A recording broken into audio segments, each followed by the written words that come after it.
Please start, Every.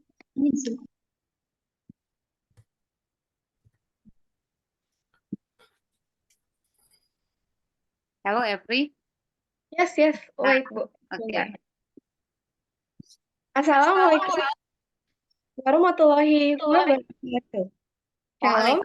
Waalaikumsalam warahmatullahi wabarakatuh. Salam Swastiastu. Good morning, ladies and gentlemen. Firstly, I would like to say the utmost gratitude towards God for letting us gather in today's event with good and stable state of health. I also would like to say thank you for the audience, especially Mr. Hazrat Shah Kayen, for the willingness to come to the event with the topic Resilience Amid Adversity, Educational Leadership and Management in Afghanistan. The Honorable Dr. Desi Rahmawati M.Pd as our course lecturer, the Honorable M.Pd and Santoso as moderator, and thank you so much for the chance that given to me. My name is Elfrida Nasinta. Will be the master ceremony of today's event to guide you until the end. All right, I will read out the rundown of today's event, which is divided into 6 parts. First, opening. Second, opening speech from our course lecturer, Dr. Desi Rahmawati M.Pd. Presentation of material by Mr. Hazrat and the moderator, Ms. Tuti Santoso. Fourth, Q&A session from the audience. Fifth, providing award certificate and documentation. Sixth, closing. So, without any further ado, let's open this event by reacting Basmalah. And let's start our interesting topic, which is going to be delivered by Mr. Hazrat Shah Kayen. Mr. Hazrat. Oh, okay, sorry.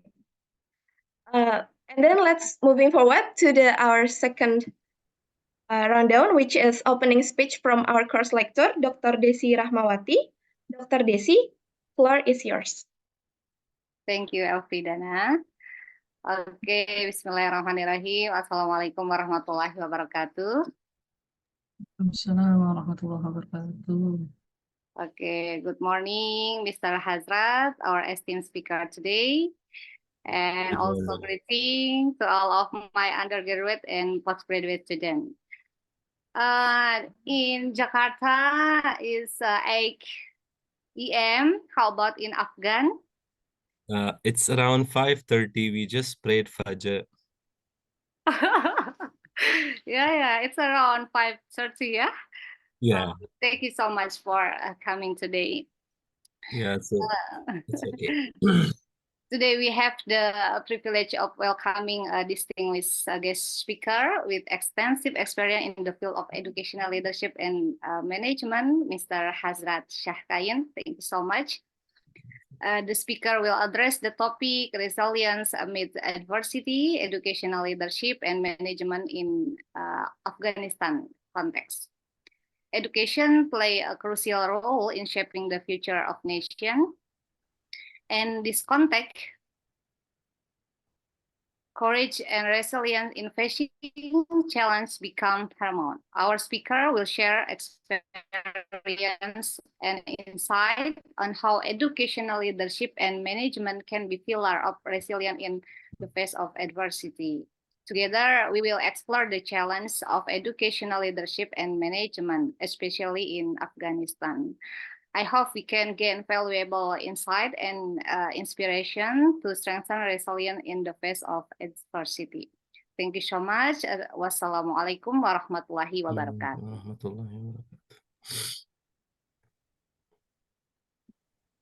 Okay, thank you so much, Dr. Desi Rahmawati, for your speech. And then we are moving forward to our next session, which is presentation of material by Mr. Hazrat and the moderator, Ms. Tuti Santoso. Mr. Hazrat, the time is yours. Thank you so much for your invitation, and thank you so much Dr. Desi Rahmawati, for your kind words. Thank you so much. I'm sorry for the inconvenience because we just had electric cut out just now, so that's why I'm opening a torch here. That's so Okay. the light is right on my face. So I'm really sorry for this inconvenience if it has anything. Next, I would like to thank you, the Department of Educational Management, Universitas Negeri Jakarta, for this esteemed invitation to me to be a guest lecturer in your online education class. This is a very good moment to share about my experiences in my country. So I'm very happy to be part of it, and thank you so much. So first of all, I would like to say that I have been to Indonesia, and I know it's very early in Indonesia. It's around 8 a.m.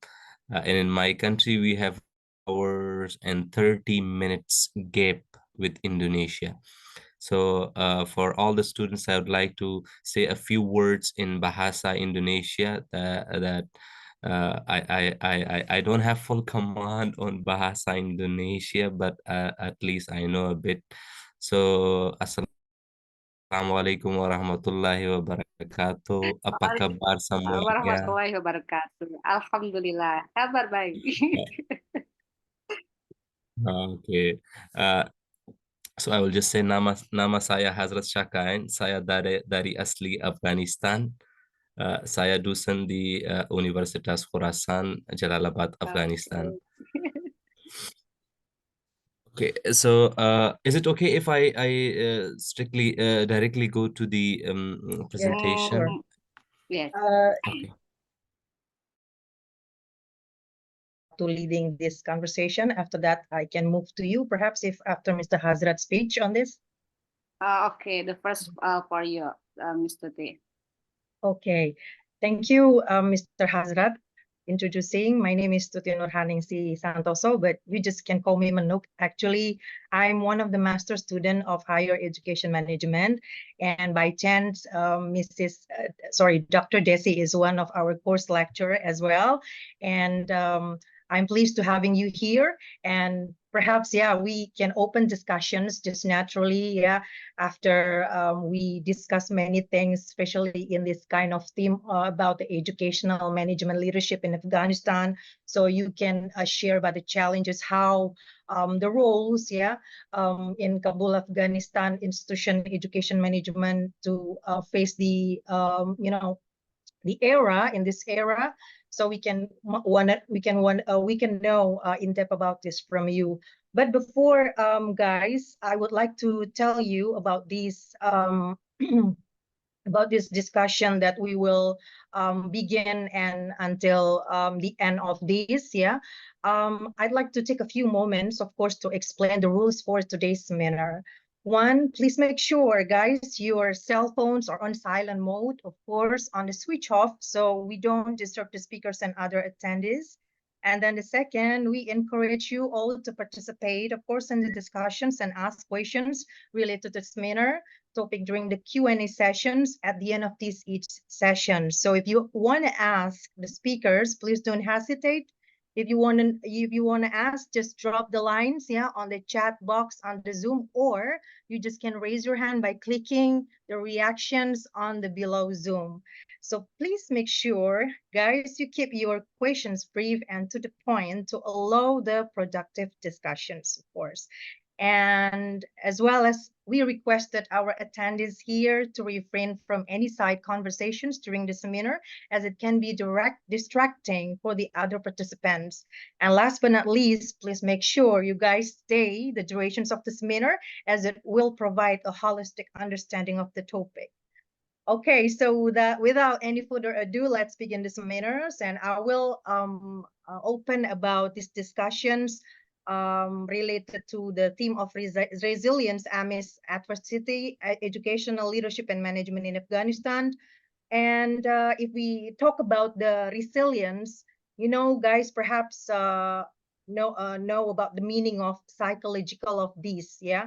I mean, the ability to cope mentally and emotionally with the crisis, or to return the pre-crisis after quickly.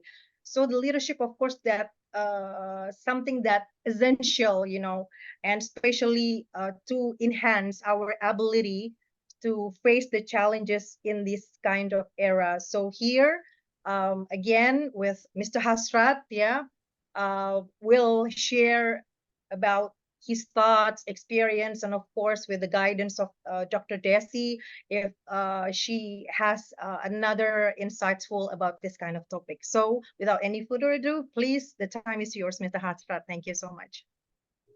Thank you so much for sharing the ground rules. I'm very pleased to meet you again, and it's an honor to be part of this program once again. Thank you so much. I would like to share my screen if it's okay.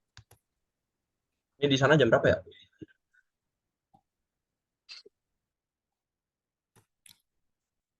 Okay, I hope my screen is clearly visible to everybody. Yes, clearly. Well, Okay.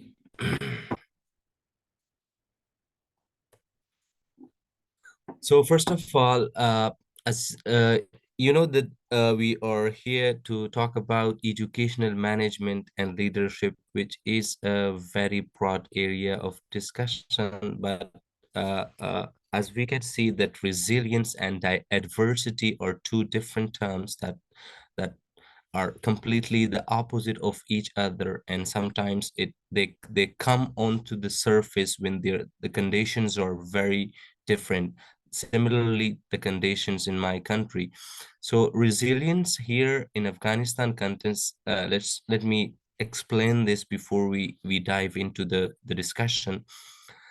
Resilience is that the country has suffered a lot in terms of educational management on the ground, and that's why the adversity comes when you have challenges outnumbered there and the resilience is very low. So how you go ahead with all those things that are coming in front of you and that are somehow hindering and slowing you down from your progress to manage and lead the education sector.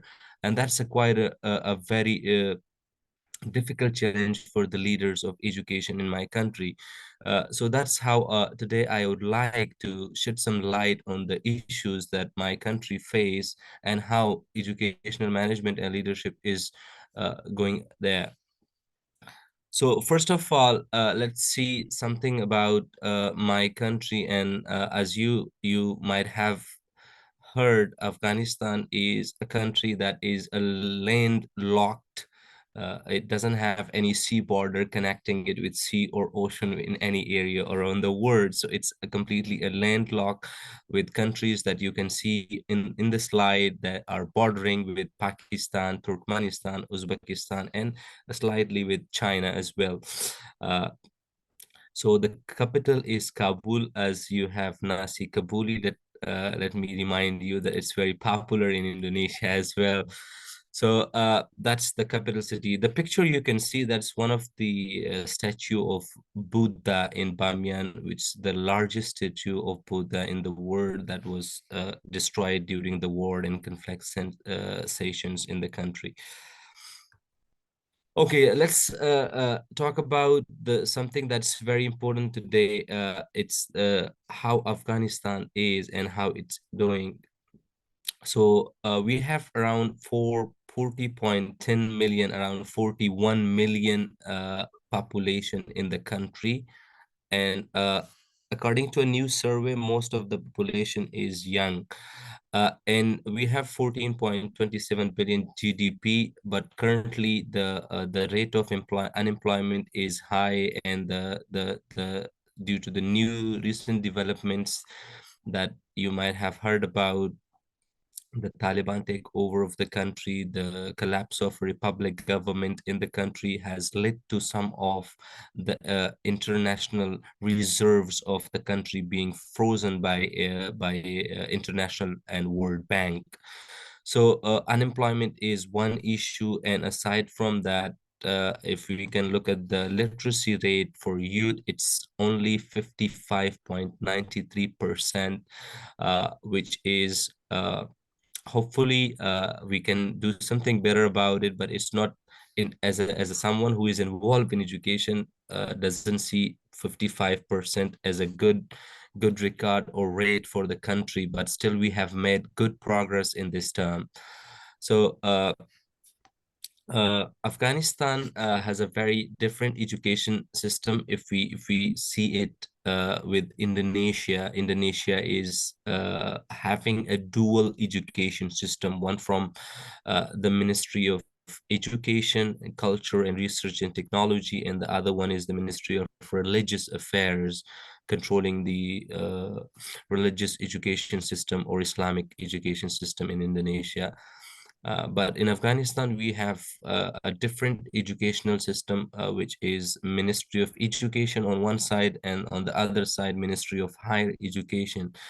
So from primary until the higher secondary, the educational responsibility, the governance body is the Ministry of Education, while after that, for undergraduate and postgraduate or higher postdoctoral levels, they are managed and taken care of by the Ministry of Higher Education in Afghanistan. So the responsibilities of these ministries are different. Although Afghanistan as an Islamic country with 99% population are Muslims, so there is a very broad part of the education system which is consist of Islamic education in the country, madrasas, Darul Hifaz, Darul Ulooms, and they are all being taken care of by the Ministry of Education with its complete Department of Islamic Educational. Not only that, but some of the vocational education centers that in most of the provinces around the country, there are vocational centers that train the youth in different areas. So they are also being taken care of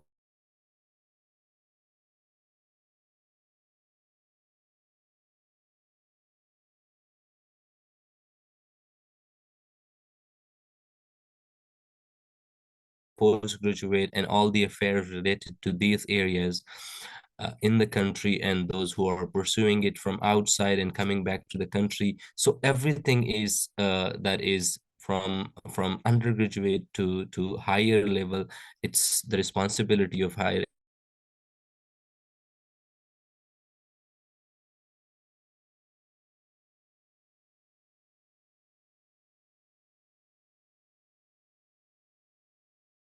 lower secondary, higher secondary, and then we have a general university entrance exam, which we call Concours. It's a kind of exam that is usually taking place every year in order to ensure that every student find its way to public universities.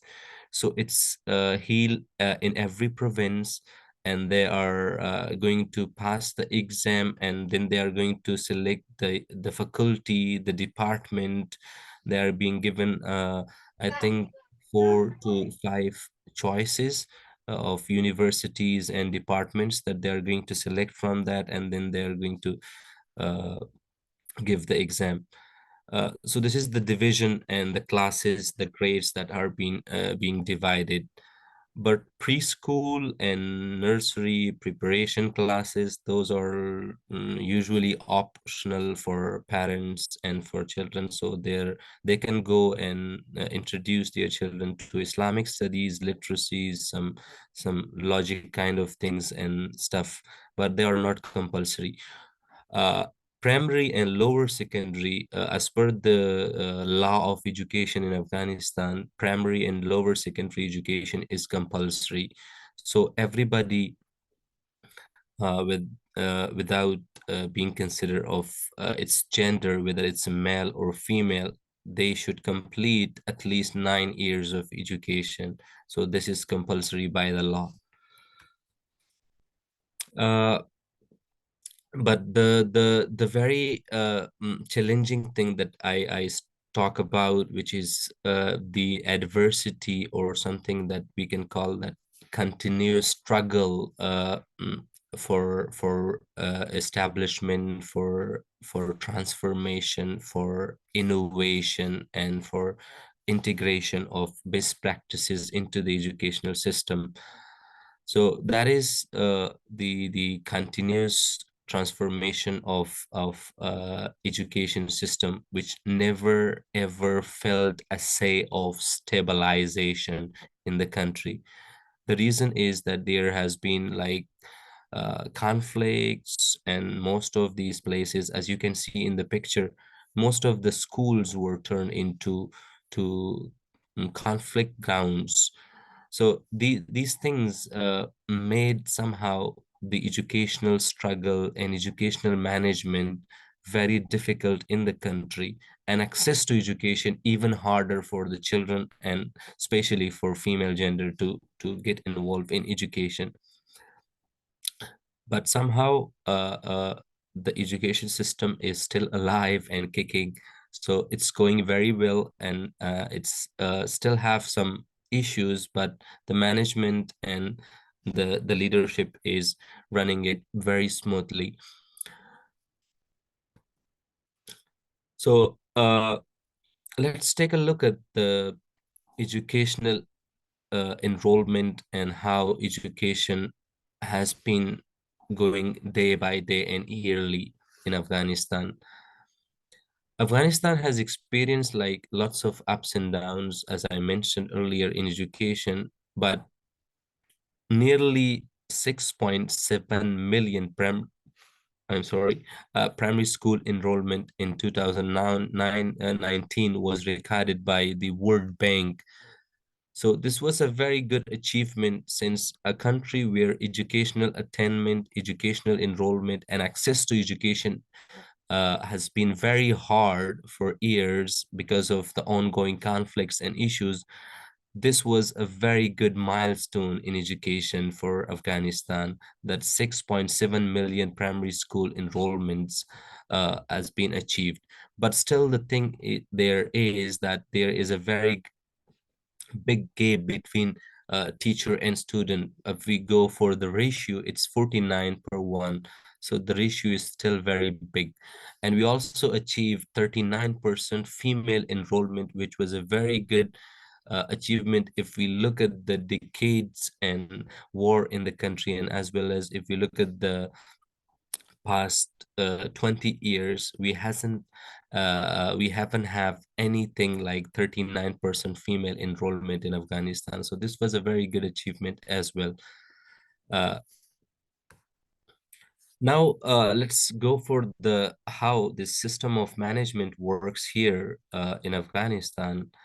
The management is quite different, how it works, because we have different departments, and there are different deputies for each department and working in different sectors. So there are some special advisors as well, because of its being developing the currently. So different organizations, or also international organizations, are also being part of the management, especially in education and staff. So the minister, special advisor, and then after special advisor, there are several other departments that actually come together to put efforts and manage education around the country. So we have one a lone section for the management of Islamic education, since this is a very good part, and it's highly encouraged by the population and by the nationals of Afghanistan. So they actually want this Islamic education to be part, but somehow it has been developed uh, slowly, and it hasn't been like the way we see it in Indonesia. If we compare it into Indonesia, so the education system in Indonesia is very different compared to the education system of Afghanistan in terms of Islamic education management. So the Islamic education management here in Afghanistan, it runs mostly on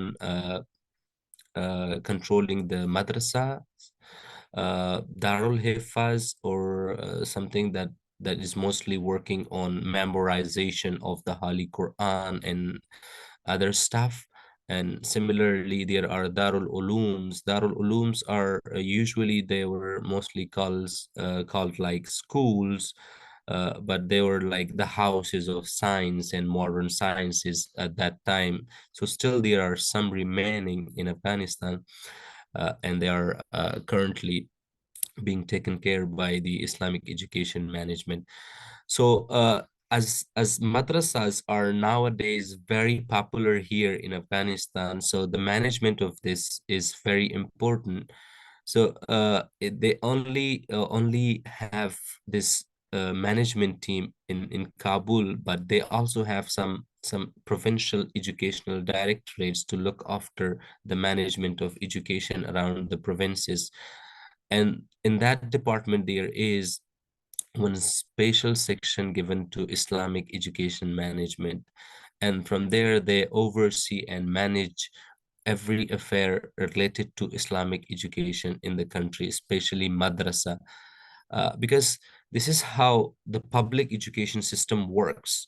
But the very important thing is that not only public education, but there is a very meaty part of it that is called private education. And most of the families want to send their children to private education system and private schools. Okay, and private education schools. So that's how they manage this across the provinces by establishing provincial educational directorates. So apart from that, they also have something called depth of learning, since most of the population, because of ongoing conflict, they remained uneducated and illiterate. In order to provide some spatial opportunities for these people in rural areas, or whether they are in urban areas, they need to have some kind of programs. So for that base, they opened some new programs called accelerated learning programs and community-based educational programs. So in order to provide access, and those who were over age to be enrolled in public schools or go to school, they have uh, um, crossed the age that are required to enter school. So there were some special organization, and from that point, they have established this depth of learning for that one. And depth of finance and admin, this is the management of all financial and admin related affairs.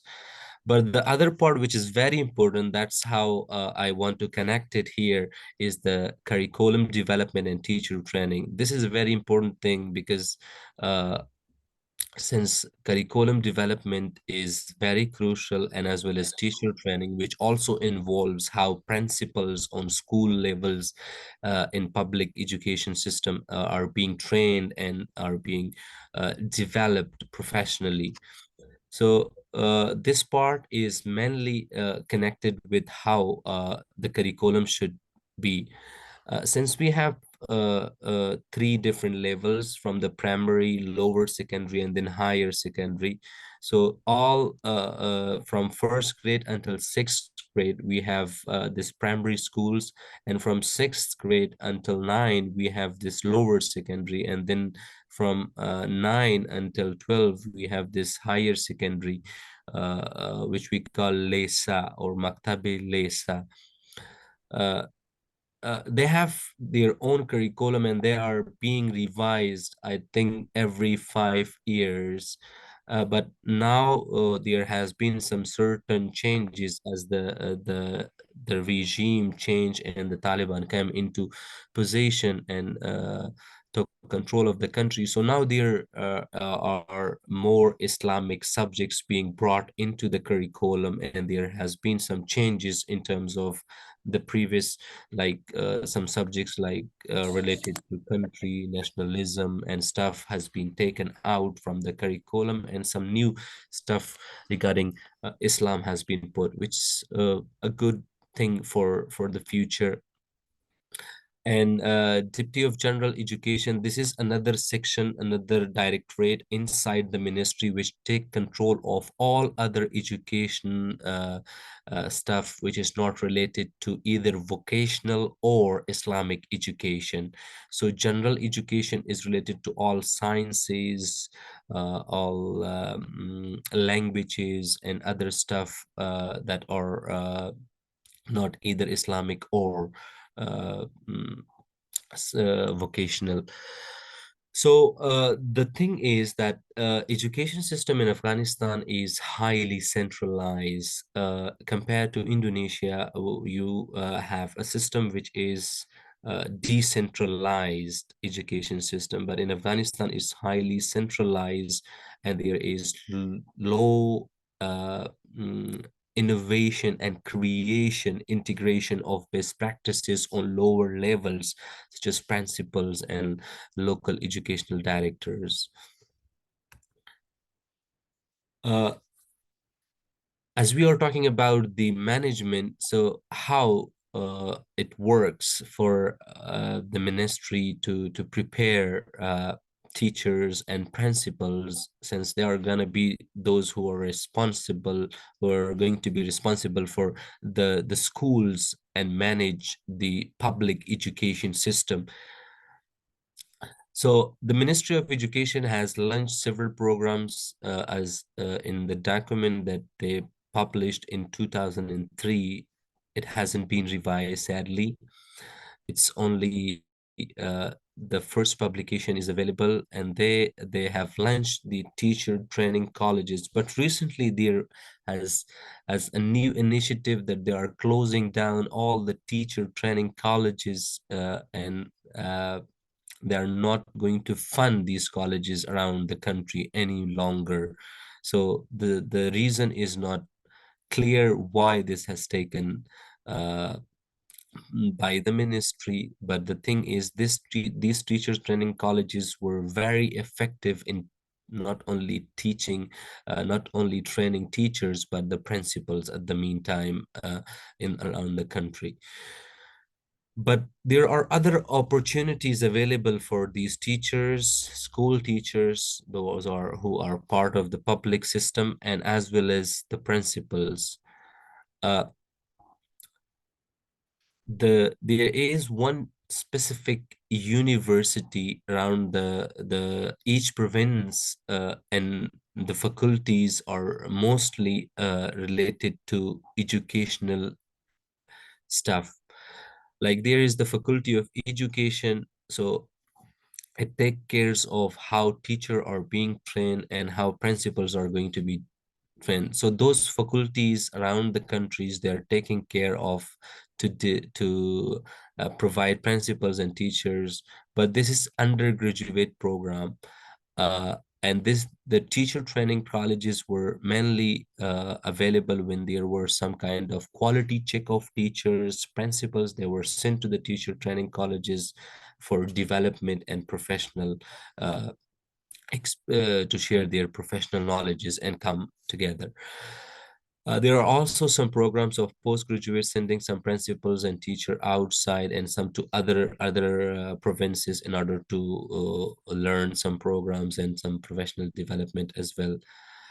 There are also some non-governmental organizations providing trainings to principals and teachers, like the United Nations programs, UNICEF, UNESCO, some other like Norwegian, Swedish, USAID. Some other programs are there for providing the training. But the good thing that is very effective and has worked for the principals of schools in Afghanistan is self-prepared programs. self-prepared programs or networks that they work on, and as well as some programs that they have searched for, they have applied, and they have taken part by their own measures, and that hasn't been part of the ministry. So those programs were also very, very effective for the principals and the teachers. So how this management work, if we look at the lower level, since the higher level is very political and centralized, as we say that from the political, I mean that the education management on very high level, if we look at the ministry and how the various departments and deputyships and deputies are being hired and selected for those positions, and how the structures and the hierarchies are working there, it's quite uh, uh, um, difficult to understand, and it's like all being part of the politics on very top level, how they are being hired and stuff. But management on the lower level is somehow different uh, to what we can see in Indonesia. So on lower level, it's very, very strict and centralized, and it's just following what has been told by the ministry. So they only oversee the policies and practices that guarantee all instructors and students are under supervision. So the job of them is the principals and the educational directorate on the provincial level. Their job is to just oversee the policies and how the supervision are going to take place. And they are trying to achieve excellence, foster collaboration, keep an eye on the school curriculum and stuff like this. This is how the ministry is describing the roles and responsibilities of principals. So they are actually putting something very, very strong around the principals and provincial and school level leadership. So they cannot like be very free to practice something, to bring in something new, to practice or to innovate something in the school, or to do something that is worthwhile and effective for the school and teachers. So that's how they are controlling. Since in order to take, or let me give you an example. If principal is in need of something in school, so the process of how they're going to request it, it's gonna be very long chain of commands, and how they're going to do it. They're going to write a letter to the local, to the provincial education directorate. They're gonna process it. It will take up to a week or a month maybe, and then they're gonna process that to the central, to the ministry, and those things are gonna take like up to 3 to 4 months in order for one request to be fulfilled for that particular school. So that's gonna be like very difficult for so that's how the system is very centralized, and they are not free to do anything, and they're not being given the local or provincial education management team hasn't have any funds as well to take care of such kind of stuff around that province. Okay, I just want to have some kind of discussion with you guys. If you are okay with that, let's have this one. Let's compare how school principals in Indonesia, what they do, what roles they have, and how differences you can find between the principals in Afghanistan and Indonesia. Because I know there would be some differences, but let's hear from you. Yeah, okay. Thank you, Mr. Hazrat. That's very insightful. Yeah, we have many, like sharing thoughts for you. Yeah, what's matter in Afghanistan regarding to the quality of higher education's management and its goals. Well, talking about the comparison in Indonesia, perhaps in here we have Dr. Desi would like sharing her thoughts about in Indonesia. How's it compared to Afghanistan and its matter? Okay, Dr. Desi, if you would like to share as well, please, the time is yours. Okay, thank you, Mr. T. Thank you, Mr. Hazrat. May I share the PPT? Yes, of course. We have learned many things from Mr. Hazrat. Now we wish to share about how the school principal in Indonesia. There is some requirement to be a principal, such as have a minimum academic qualification of undergraduate, have an educator certificate, have a training certificate of to be a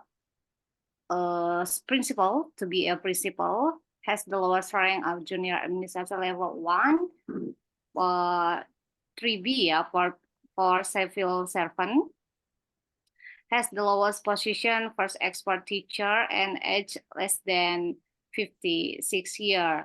So to be a principal, we must start from the teacher in Indonesia, sir. And about the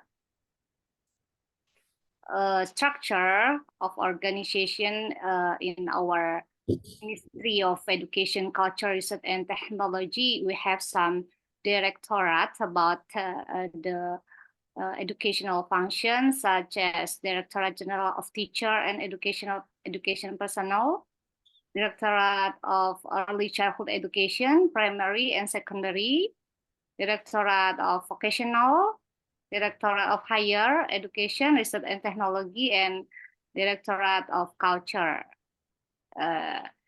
All of this is under the Ministry of Education, Culture, Research, and Technology. Okay. About the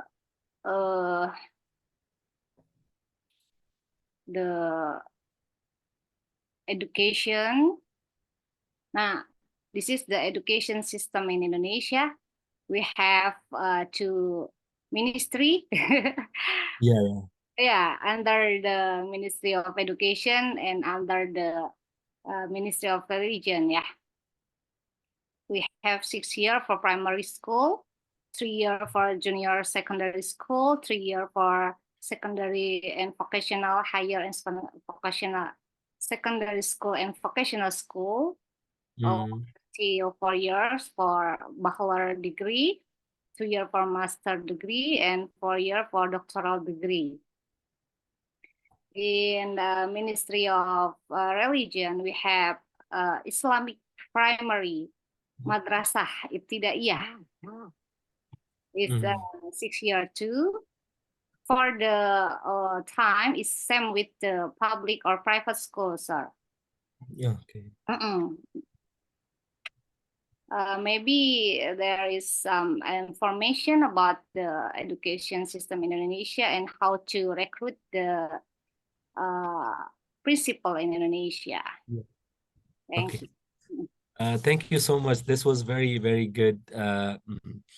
Yeah, I'm sorry. Actually, the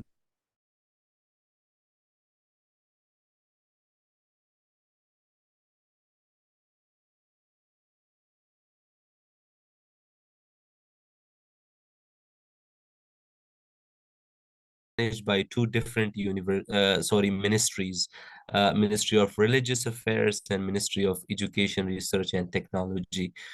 Like the public education system is managed by the Ministry of Research, Education and Technology, and the religious, it's managed by the Religious Affairs. Yeah. Okay. So Dr. Desi, perhaps we can open a chat to discuss. Well, can we ready about this, Mr. Hazrat? Silakan teman-teman. Actually, I really wanted if the students want to sure. share something, that would be very nice. Ya, oke. Ya, rekan-rekan sekalian, apabila ingin bertanya, silahkan bisa deliver di chat box atau ada yang mau raise hand, boleh banget. But oh yeah, before Mr. Hazrat, I have one questions ya. Perhaps ini bisa menjadi pemantik. It's becoming a trigger to our participant here ya. I've seen that in Afghanistan has its challenges to enhance their quality of education system. So my question is there any collaborations with other universities like over universities from Europe or another countries of US or India or other things to support of like standard education system in terms of syllabus or shortage of the competence quality teacher in Afghanistan. Is it allowed to do that collaboration with other countries there? Yeah. Yes, of course. Thank you so much. It's a very nice question. Actually, for the higher education, we have several collaborations. We have collaborations with universities from US. We have collaborations with universities from Europe. We have collaborations with universities from Indonesia. We have collaborations with universities from Malaysia, Singapore, India, Pakistan, several Iran, several other countries.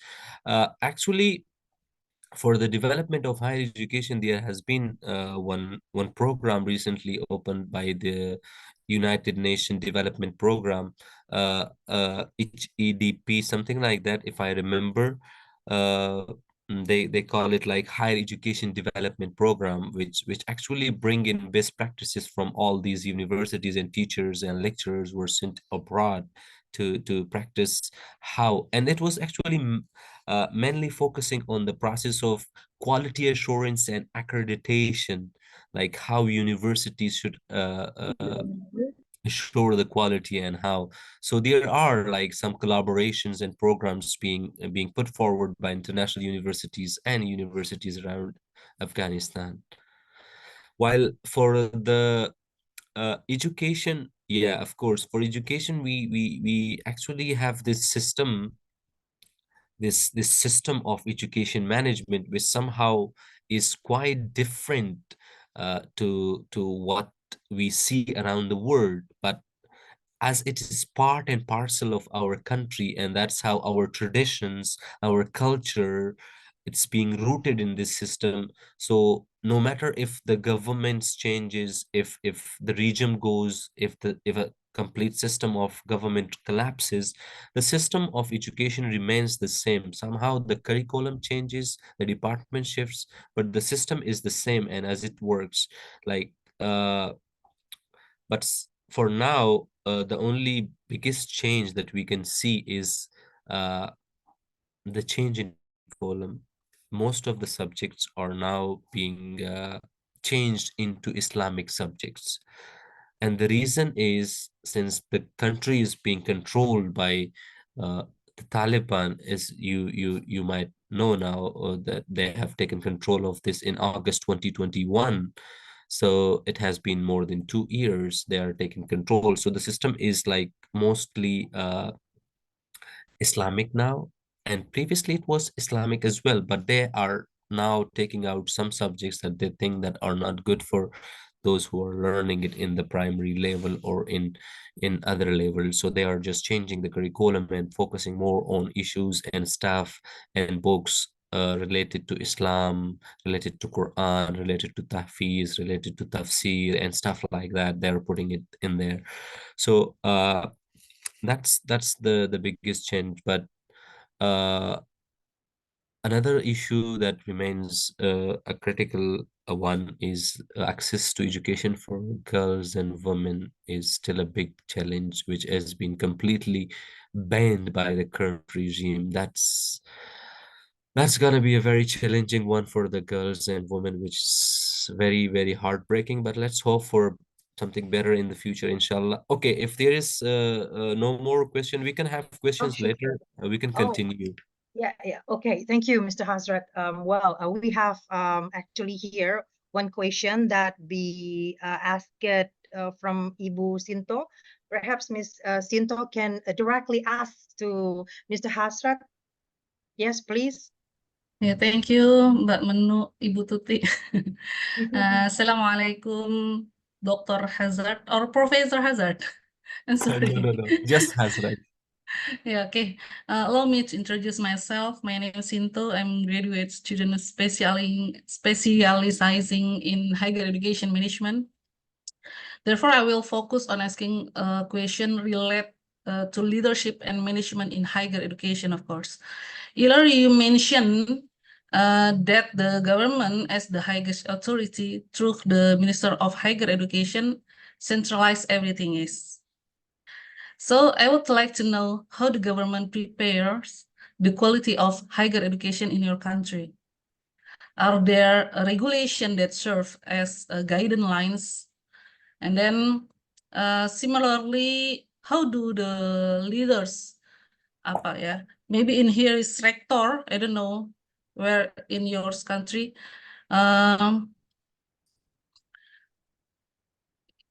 prepare the institution to improve the quality of education through education quality. Could you provide example of this? Thank you so Okay. much. Thank you so much, Ibu. Thank you so much. It was very nice question. Actually, the higher education management system is different, but we have this program called quality assurance and accreditation. Quality assurance and accreditation. So it's actually it happens every year in order to measure the quality of every public and private higher education institution in the country. For public universities, the rectors, we call it chancellor here, chancellor of university. In Indonesia, it's called rector, but here it's called chancellor. So the chancellor is actually for public university, it is directly selected, I would say, not hired, selected by the Ministry of Higher Education. So as I said, the selection of these leaders on the top level, From it's top mostly level. it's mostly very political, so nobody knows, like it might be someone from the university, from the same university, for example dean, for example professor, but they might have their own connections in terms of politics, so he would become the next rector or chancellor of the university. So that's how it works. So in order to ensure the quality, this quality assurance and accreditation program is very good. They have their own standards, and every university needs to be reviewed every year and every 5 years. Their educational programs, they have program evaluation. So every 5 years they evaluate program, and then the ministry take the decision whether this program should be suspended, discontinued, or whatever action they want to take against it, or as well as in order to monitor the quality of every university. Then they have like the similar to Indonesia, as you have. I have seen there was some kind of ranking of universities in Indonesia, like this university is on top, this is on second. So we also have this, we also have this, like sometimes this province university, sometimes the national the capital university, sometimes this one, sometimes this one. So it's because of this annual and periodic review of 5 years, that's how they result, like which university has achieved what. Thank you. You're Thank you so much. You're welcome. Thank you so much. Okay, Mr. Hazrat. Well, anyway, we have the following questions here in the chat box. We actually got two, but I will be reading one, from Mr. Carr. Hello, Mr. Hazrat. She asked about student exchanges that in Afghanistan. So is there any decline in student after the conflict in Afghanistan? And the third is about, is there any need for additional teachers from abroad in Afghanistan? So she asked it about the potential or the opportunity of student in Afghanistan can go abroad or study abroad, yeah, outside Afghanistan. And of course, is there any decline after the conflict happens there? And is there any additional teachers perhaps that can be fully supported by abroad in Afghanistan? Yeah, like that. Okay, okay. Thank you so much. Actually, the student exchange is a kind of program that usually take place only one-sided, I would say, in when it comes to Afghanistan, because of the conflict, the war, the developing stage of the country. So most of the students don't come here, but students from Afghanistan go abroad. They go and they take part in several programs, in several conferences, in order to pursue higher education, in order to attend programs, events. They go to different countries, to Indonesia, to Malaysia, to Europe, and everywhere. But the thing is, to Afghanistan, only tourists come. Only tourists. There are too many tourists nowadays. They are very interested, so from every part of the world they come, because of because now it's winter. It's very cold here. Now I'm sitting here, it's very cold, extremely cold. So it's snowing, so everybody wants to come visit. And so in terms of students exchange, it's not that effective, but some private universities and some public universities, they have some programs, but that they send students to other countries. But unfortunately, given the condition in my country, students from other universities in other countries, they don't like will to come and study here for 2 or 3 or 4 months. But students from neighboring countries like Pakistan, Uzbekistan, Iran, they usually come and participate. But students from countries that are like far away, they don't. Thank you so Okay. much. Yeah, so well, open. I mean, that's an open opportunity for students in Afghanistan, particularly in public or private. They can study abroad in terms of like attending conferences, yeah, or other collaborations, perhaps that students assign to the other universities abroad. Okay, thank you, Mr. Hazrat. So we have now, well, we like Uh, give you a chance to the participant who raising their hands. We Actually, have it would be very good, but actually my PPT is still remaining. I have some more questions to ask as well, and if it would oh be good if the students and everybody allow me to finish the presentation first, and then we can have question and answers. okay, all right, okay. Uh, So we Dr. to Desi, is it okay? It's yeah, about that's it's okay, okay, Yeah. Mr. yeah, Hazrat. that's okay, okay. Okay. Thank you so much. Yeah.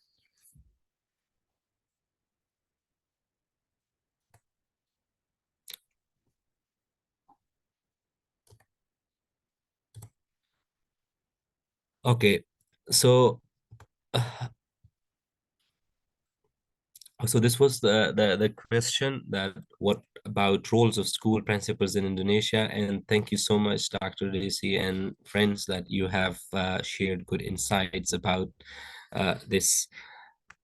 Okay, let's see how the leadership actually work. I said earlier that top level leadership is highly political, and it's very hard to know that how it functions, how they are being hired, how they are being selected, recruited, what process they go through. That's like something that we don't know about, and what skills and leadership qualities or educational levels they pursue in order to acquire those positions. But leadership on a lower level, it's highly controlled or centralized, like school principals, vice principals, head of departments, and stuff like that.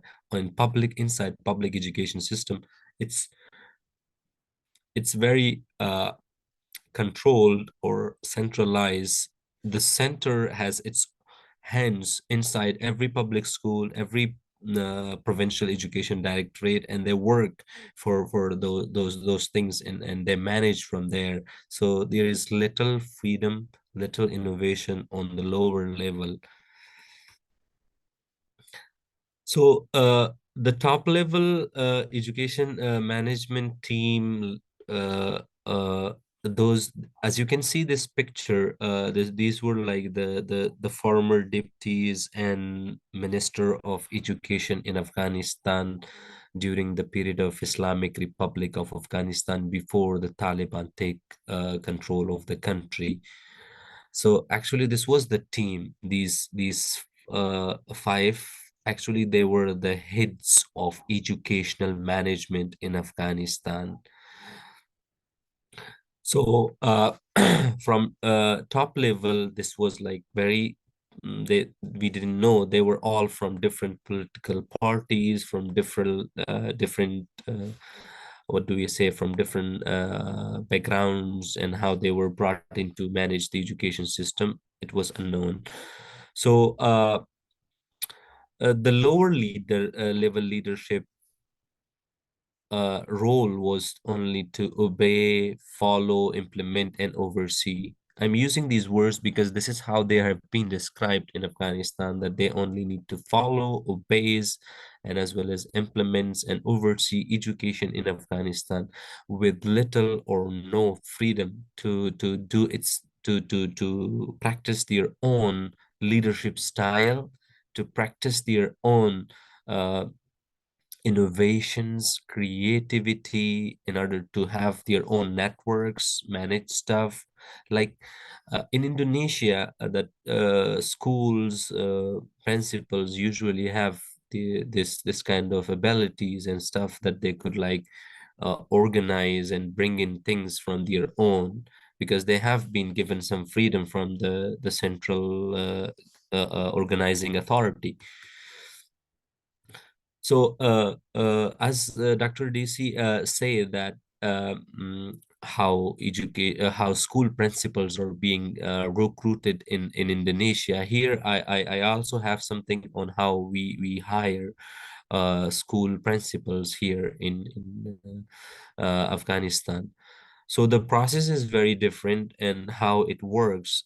It works, and the central government is actually involved in everything. It's not something that only the local or provincial government or departments would do that. No, the central government is actually involved here.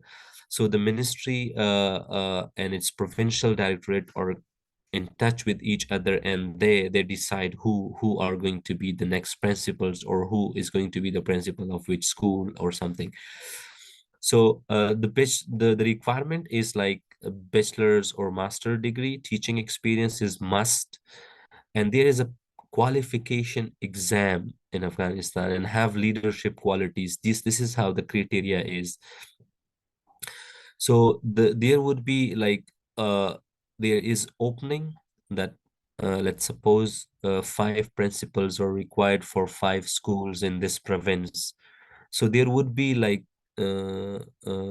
applications, and based on the application, people will apply. But the thing is, if there has been someone who is a teacher, or who has experience in terms of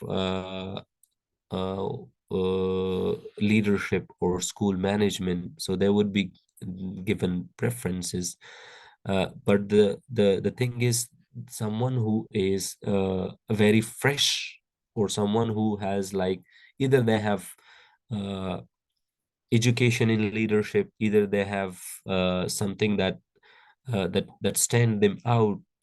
Let's suppose they have master degree in education management or something, and they don't have teaching experience, or they have teaching experience but they don't have master degree. It's not a problem. If they have teaching experience, they don't have master degree, they will give them chance. But if they have master degree but they don't have teaching experience, they won't give them the chance to take part in this exam. So how this is like a very strict process and strictly monitored but still there would be some kind of interference from the government and stuff, and some kind of nepotism and some kind of favoritism being there.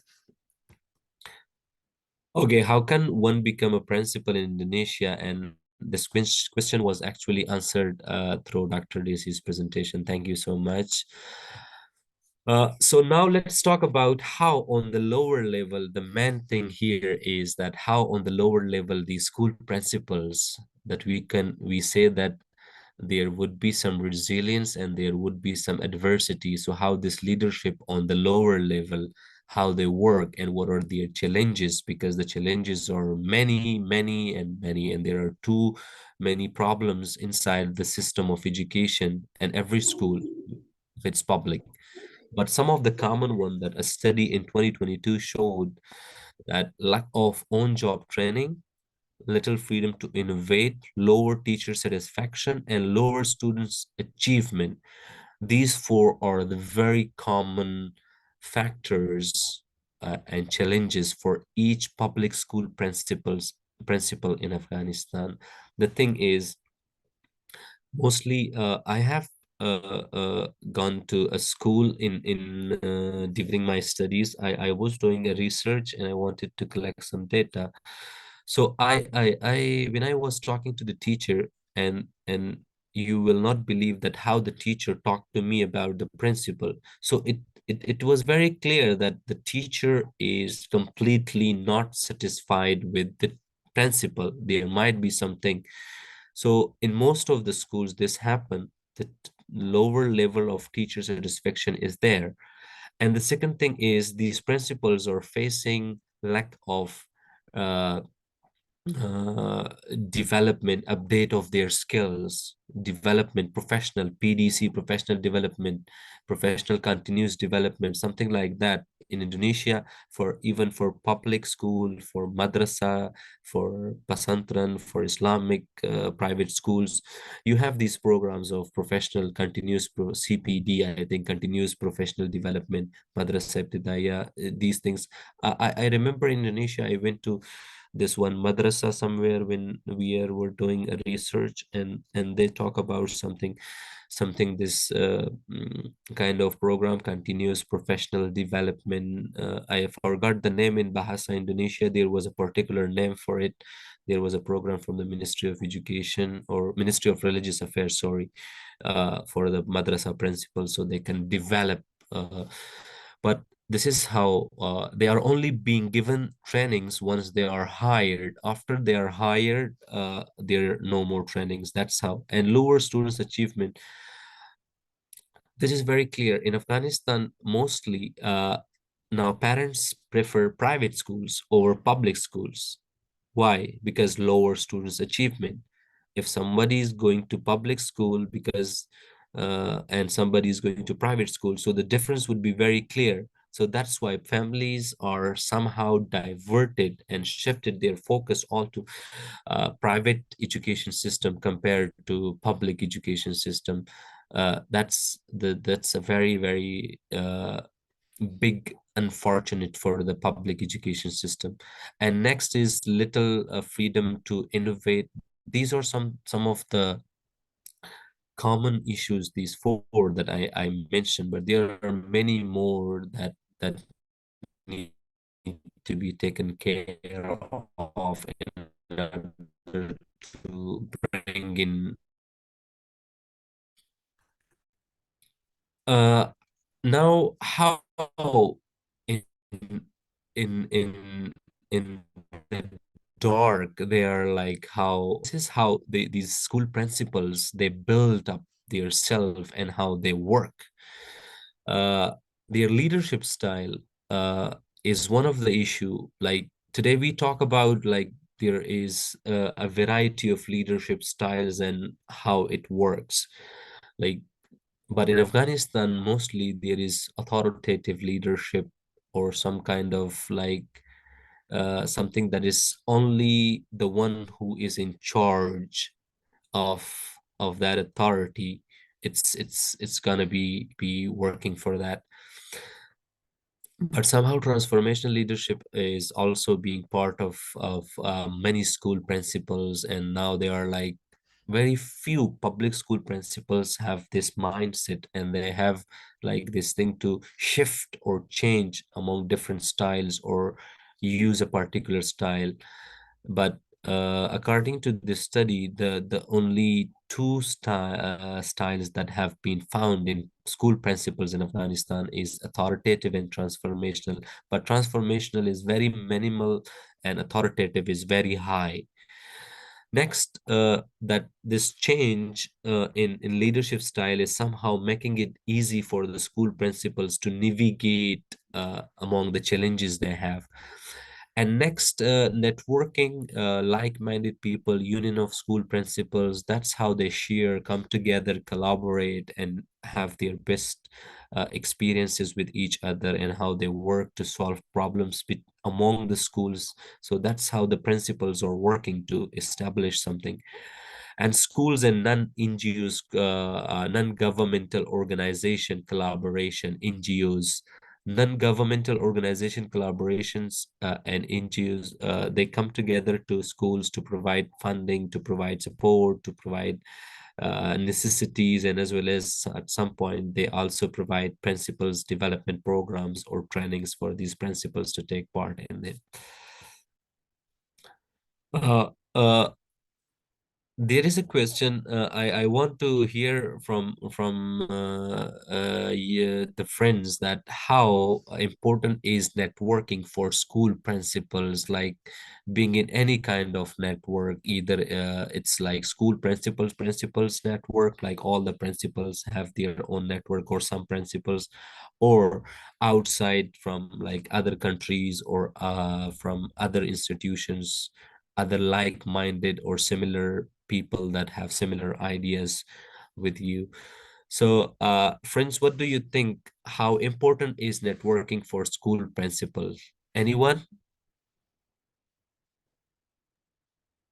Ya, teman-teman mungkin ada yang mau share di sini mengenai apa namanya necessity atau important gitu ya, kepentingan dari membuka satu networking gitu ya, para school principal mungkin di sini seperti kayak networknya PGRI atau apa gitu ya yang ada di Indonesia gitu, mungkin ada yang bisa kasih gambaran gitu ya. Mungkin perhaps Dr. Desi could share her thoughts about this. Is there any networking for school principal in Indonesia? Okay, thank you so much, Miss Tuti. Yeah.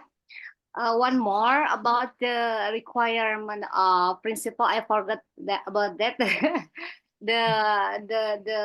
the if they want to be a school principal, they must pass as a guru penggerak.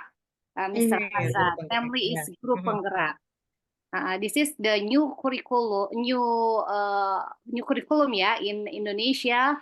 It's about the kurikulum Merdeka Belajar. Oh, okay.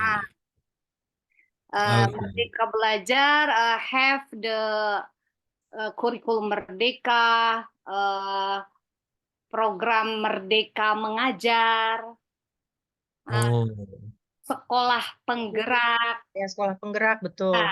Okay, so if they want to be a school principal, they must pass as a guru penggerak.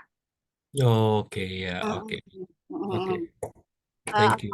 And about your question is how important is networking for school principal in our rules about the principal competencies. We have 5 competencies of principal. Some are personality competency, managerial competency, entrepreneurial competency. They must should to be given networking with NGO, with other school, and even with university. Yeah. The 4 competencies about the supervision competencies, and the last is social competencies. Yeah. Okay. Thank you so much, Dr. Desi. And Actually, Mr. Hazrat, one more. Okay. we have our college in educational management, Mrs. Unifah Roshidi is one of the head of teacher organization in Indonesia, PGR. Oh, Yeah, Ah, yeah. she is PGR. one of our college in educational management too. oh, okay, okay, Ah, okay. yeah. We can collaborate in other programs. Inshallah. Yeah, of course. Why not? Yeah, inshallah. Okay, please continue. Okay, let's continue. So that's how important networking for school principal is. Thank you so much, Dr. Desi, for your insights. Okay, so as we were talking about leadership and leadership style, so here I'm going to present you that there has been instability in Afghanistan, and because the culture background of the country is also varied and different. Uh, so that's why a study found that because of its different culture and ethnic background, the country also has like different kind of leadership style, particularly for school principals. They say that there has been transformational, authoritative, democratic, distributed, and others. So these leadership styles are very common in some of the schools, but this is a study that's not only in public but in private as well. So the managerial and leadership style, the how they practice is actually related to the cultural background of the country and ethnic background of the country. So that's why in different areas you will find different kind of leadership style, not only one leadership style in every area, given the private public combination according to this study. But the thing is still there is like insufficient and lack of resources, management is not being taken seriously, since uh, when politics and centralization comes in, then it's going to be very, very challenging and hard for local and lower level management to do its stuff very clearly and manage everything in professional development, manage everything in professional manner. Sorry. Uh, okay, I think this was the ending slide for this whole session. Thank you so much. So now we will open our Q&A session, and if there is any question, anything, we can continue with that one. Thank you so much, all of you, and it was very, very good. I hope you have enjoyed and at least learned something about my country, Afghanistan, in terms of school management and leadership. Thank you so much. Now I will give this back to the moderator to have further and open the session for Q&A. Thank you so much. Yes, okay, you're welcome. Thank you so much, Mr. Hazrat, for your great knowledges, thoughts, and experiences here in demonstrate about the Afghanistan education system. So, well, continue.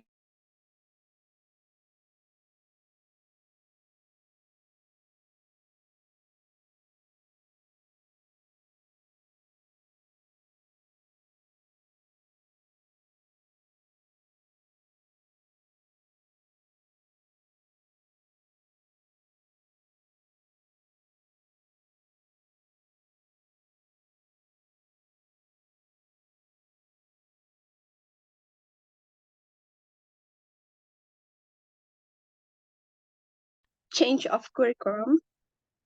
And I want to know your thoughts about how to overcome the sudden change of curriculum through the perspective of education management. Thank you.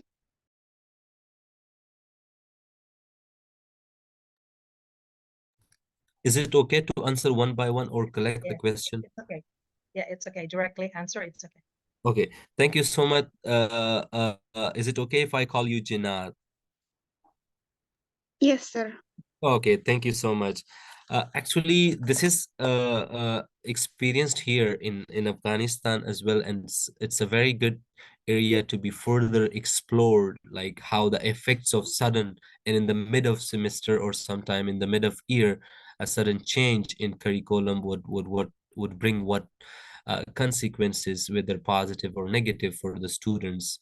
And this is, in my point of view, it's gonna be like very challenging, and it's not, I think it's not recommended to do something like in the mid of semester to change a curriculum, because once the students are adopted to something, uh, and then you suddenly change that because of the requirement, uh, since management and leadership, it doesn't mean that you can like uh, change a curriculum in overnight, right? It means that you have to plan it, you have to take everything for it and then bring it in. Like the students in Afghanistan, they usually in schools, they were asked to suddenly waking up to a new, like you sleep and then you wake up, there is a new government, there is a new force being taken control. So that's how the leadership in schools were forced to change the curriculum and stuff. And mostly the but although the students were studying the previous one, I don't know what happened, what changed in Indonesian curriculum, that the one you mentioned, but in Afghanistan, it was like totally they took out one subject and they put in another subject. Like this is how the curriculum was changed. So the students were confused. Okay, last week we learned this subject, and this week we are going to have a new subject. So how it's going to work? How we are going to be assessed? How we are going to show our competencies, and how we should know that which one is good for us and which one is not good for us. So this is how like the question rises. But I personally do not recommend that the curriculum should change. But if it's changing, it should change either at the beginning or end of a semester or year. Thank you so much. Okay, so it's like the curriculum changes all the time, yeah? Most of the Okay. time.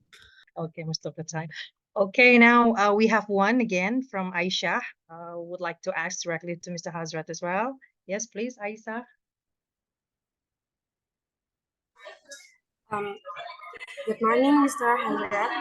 Before, thank you for your presentation about educational management and leadership. According to one of your presentation slides about the transformation of the Afghanistan education system, I want to ask you about what's the public's view of the importance of education under the horrible transformation of education. Could it like influence their motivation or enthusiasm for getting an education or not? Thank you, Mr. Thank you so much, but could you please repeat your question? I didn't get you clearly. Aisha, could you please to repeat the questions? Because we heard about trembling. Yeah, there was Your some plan. pauses. Yeah. Okay, I'm sorry. My question is about what's the public view of the importance of education under the horrible transformation of education in Afghanistan, and could it influence their motivation or enthusiasm for getting an education or not? Thank Yeah, you, Mr. thank you so much. Thank you, Aisha. Thank you so much. Actually, this is a very good point. Since it has been a complete transformation, and public view influences and motivation, this is like very important to talk about and share their concerns. Public view, uh, actually, Afghans are very, very much interested in pursuing education, no matter if it's like anywhere they would go for education. So that's how they are interested in education. They want to invest in education. So publicly, everybody wants to see that how education should like go from zero to very high, not from high to very zero again. So that's how the public opinion, usually they think like the education should have more developments rather than more demotions or something that could like bring the education system collapsed or down. Motivation and influences, like they are very high. Influences and motivations are very high. Even I can give you like some example. Even some schools, some girls are not allowed, not some, but actually all the girls are not allowed to go to school by the current regime. They only allow boys to go to school, but girls cannot go to school. They only attend school until primary. If it's lower secondary, public higher secondary, they're not being allowed to go to school. But still, the motivation of the girls, they are still taking part in online programs. They are secretly going to this house and that house in order to learn. So the thing is, like, the motivation is very high, and still it's somehow influencing the government, but it will take some time to change their policy to something that could work from them. So in terms of public and its motivation, no doubt it's very clear and high. Okay, so is that Yeah, clear, thank you so Aisha? much. Hopefully is answered. All right, Mr. Hazrat, before we go to the next participant that would like to Thank directly you, ask Ms. you, we have on the chat box, the participant said that this is from Akifa. She said that what is exactly the student learning culture in Afghanistan, and about the function or roles in education, how education itself carried out to improve the knowledge and skills for students there.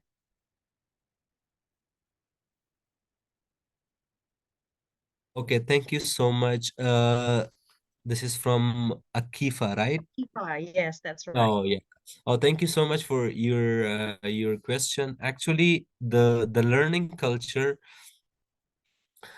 in Afghanistan is the same as you if you see in Indonesia, because we are both like Indonesia is a Muslim majority country, right? And Afghanistan is like 99% Muslim. So the learning culture is the same, and education, uh, somehow it's like not that developed like the one in Indonesia. Indonesia is, in terms of education, Indonesia is very far away from Afghanistan. Indonesian education development is very high. They have gone very far, and we are very backward nowadays. So we are taking like baby steps, and Indonesia is jumping there. So it's like how differences between the education system. So the learning culture is somehow related to the values and traditional values of the country, and as well as modern technologies and modern recent teaching methodologies being integrated into the learning system. But somehow it is like how the students are being trained is in the current regime is focusing on a sense of nationalism being there in students. So that's how the environment is being prepared for the students to be more nationalist and something like that.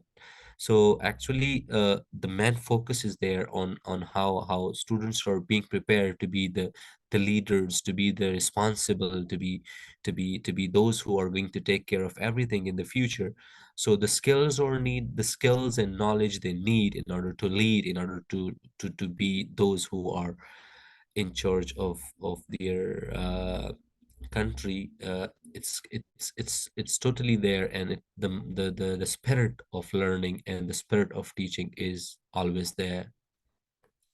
Thank you so much, Akifa. I think there is one more question from Yes. Andika, I think this is Andika. Yeah, yeah, Andika. interesting as well about the education funding. Is there Yeah. any funding perhaps from the international NGO or other countries that can be prioritized and allocated in Afghanistan? So how is it like? How to describe that Okay. kind of Okay. funding allocated? Yeah. Thank you so much, Andika, for your question. Actually, this is a part that I actually wanted to talk about in next session. The thing here is that you won't believe in Afghanistan, education is free of charge. Education is free of charge. So everyone who is taking admission in public school, in public university, they are not obliged to pay anything. They just go take an exam, and if they pass the exam, they will start the class, their favorite department, their favorite discipline, they will start that. And any public school the same way. There is like education until undergraduate or bachelor degree in Afghanistan, it's free of charge. So usually the public education system is being taken care of the Ministry of Education, and it has its own national budget from the government. So the only funding that the ministry receives is from the national government national budget for now. And there has been some support and funding, some programs, some events, and as well as some infrastructure being built by UNICEF, by UNESCO, by UN agencies, by international organizations and donors. They're only involved together working with the Ministry of Education to build some schools, to provide some support, some training programs and stuff. So the ministry, the payment, the salaries of the teachers, the stuff for the school, mostly these are being taken care of by the Ministry of Education. So that's how the funding flows in Afghanistan's education ministry. Okay, Mr. Hazrat, we have two. Let me sum up, yeah, the two of the questions. I think this discussion is very flourishing. So one question from Sabil. This is about the how student in Afghanistan complain about studying, yeah, and how they motivate themselves to return their enthusiasm in studying. And then the last question, we're going to jump to the last session. Sorry, the last questions is about, is there any acceleration program, yeah, in education of Afghanistan, and does Afghanistan itself has significant benefits? So the first question about the complaint, yeah, about the motivations of student learning in Afghanistan, the condition like what, yeah, there, and the second about the acceleration program, yeah. Okay, thank you so much, Rashid Sabilal or Sabilal Rashid. Yeah. So uh, thank you so much for the question that you ask about. Like, uh, Afghan students actually complain. Mostly the girls who doesn't go to school nowadays, they complain about their future. But those who are currently studying, they are very good with how they are going on. Actually, I think as a student in school, uh, mostly on in level from primary until secondary, and then lower secondary until lower secondary, I think the students are mostly they don't know how the management of education is there. They are only there to enjoy, to play. In primary level, mostly they learn through playing. I think they learn through playing. So that's how they are. So they don't know like what is going on there, what's the system running, how the system is running, how it's working. They just, if they are okay, if they miss their friend, they will go to school and play with them. So that's how their system is. But on the higher level, yeah, of course, on the higher level, there has been lots of complaints of the system of the education of from teachers and from as well as from the institutions. Uh, the motivation is actually internal, I would say, mostly from the families and insight from an individual, how they motivate themselves, and they see they want to see themselves somewhere. They need to keep struggling. They need to do whatever they can, even though if the system is not that good for them, or if there is no one responsible to answer them back, they should continue to do whatever they can in order to follow and their dreams of studying. That's how it works. Okay, I hope this one answered and clarified this. There is another question, as you mentioned, like the acceleration programs, right? Acceleration programs, yeah, there has been some programs like community-based education programs in rural and remote areas, and there has been accelerated learning program. Those are only for those students who were over age and they were not in the age to be enrolled in school. So there was a program like someone who hasn't received education at all, and he or she is, let's suppose, 15 years old. So how can a 15 years old be going to school to be enrolled in first grade? So in order to make it like easy for them, they open accelerated learning program. So they will study 2 years in 1 year. Let's like one school year would be given to these students in 6 months. So in 6 months, they will complete 1 year. It will be accelerated in one year in 6 months, and then again 1 year in 6 months. So 2 years in 1 year. One academic year, they will have 2 academic years. So let me give you a clear example. If they are studying grade 1 and grade 2, so in 1 year, they will finish grade 1 and grade 2. So in second year, they will have grade 3 and grade 4. So instead of waiting for 12 years to complete their high school, they will complete their high school in 5, or let's suppose 6 years. So that's how the accelerated learning program is working for those who are over age, or who are like in areas which is not under the coverage of general education system in Afghanistan, or where public schools are not available. So their communities have opened schools inside their homes, which is called community-based education program. So a community leader opens its own house, and students, boys and girls, come and they hire teachers from the local community, and they open the class. So that's how it's working. Although they are informal learning interventions by the ministry and several organizations, but somehow later they are being assessed, and they are being integrated into the general education system. Yeah, that's how it's working. Okay, thank Yeah, you, I Mr. hopefully Hazrat. this has Perhaps answered. Dr. Desi would like to add something, or give a thoughts or a comment on this discussions. Yeah, okay.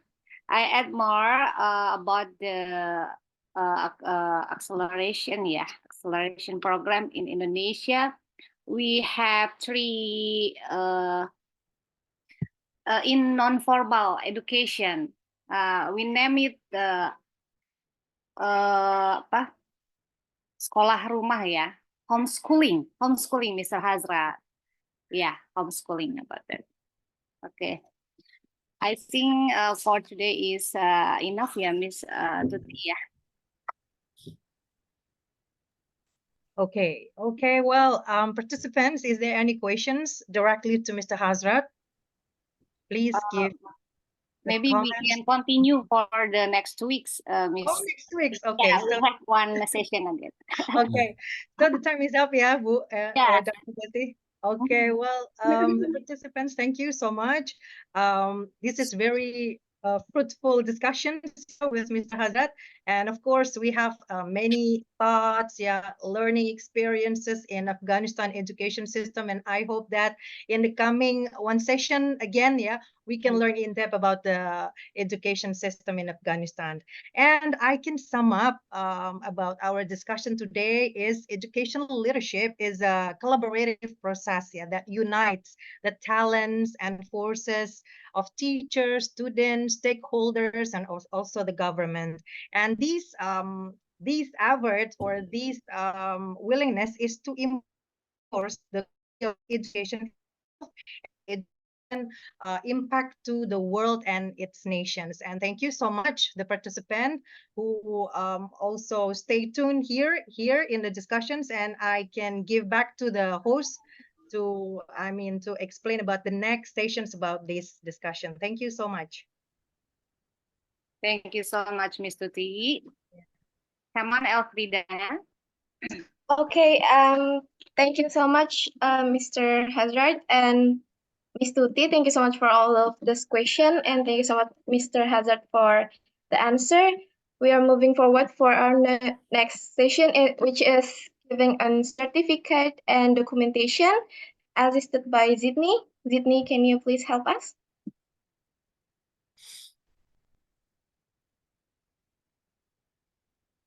Zidni? Hello?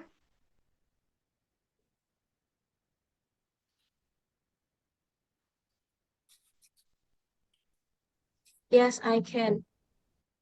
Yes, okay.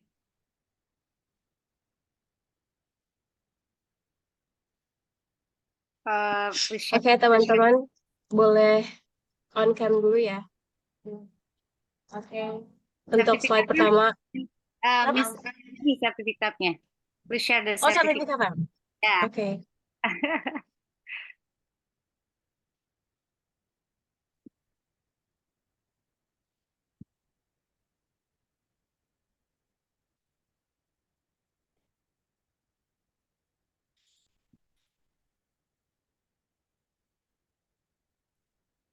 Okay, this is the certificate for our lecturing today, Mr. Hazrat. Thank you so much. Thank you so much. Thank you so much. Yeah, it's been very nice, and I really appreciate. Thank you so much for you, for your kindness. And I actually would like to thank everybody today for coming and attending this session. I'd like to thank personally to you, Dr. Desi, and I'd like to thank Miss Tuti and everybody, everyone, my friends, colleagues, everybody who is here. Thank you so much. Thank you so much for coming here. And I really enjoyed talking to you. And I really appreciate and thank you so much for the certificate, Dr. Desi. Thank you. Okay, we have many valuable insight and inspiration from this discussion, Mr. Hazrat. And for next, we have one more meeting, on 19th of March for the second lecturing in Syahrul Ramadan, inshallah. Yeah. Okay. Ziana, you can take a picture.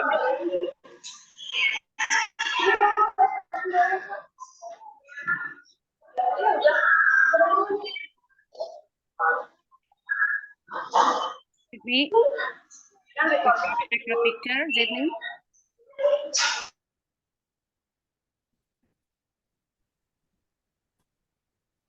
Open mic-nya, Sydney.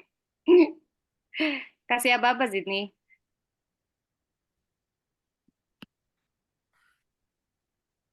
Okay, we can take a picture first. Okay. Sydney, Yeah. Okay, we gonna take a picture for the certificate. 1, 2, 3, cheese. Okay, thank you. Thank you, Sydney. Thank you, Okay. Mr. Hazrat, Miss Tuti, and all of my students. We have to come again 2 weeks later, ya, in 19 of Insyaallah. March. Insyaallah. Ya, Ya, terima kasih banyak. Ya, sampai jumpa lagi ya. sampai jumpa lagi, Mr. Hazrat. See Iya. you. Yeah. Izin pamit ya, teman-teman. Assalamualaikum. Assalamualaikum warahmatullahi wabarakatuh. Waalaikumsalam. Waalaikumsalam warahmatullahi wabarakatuh.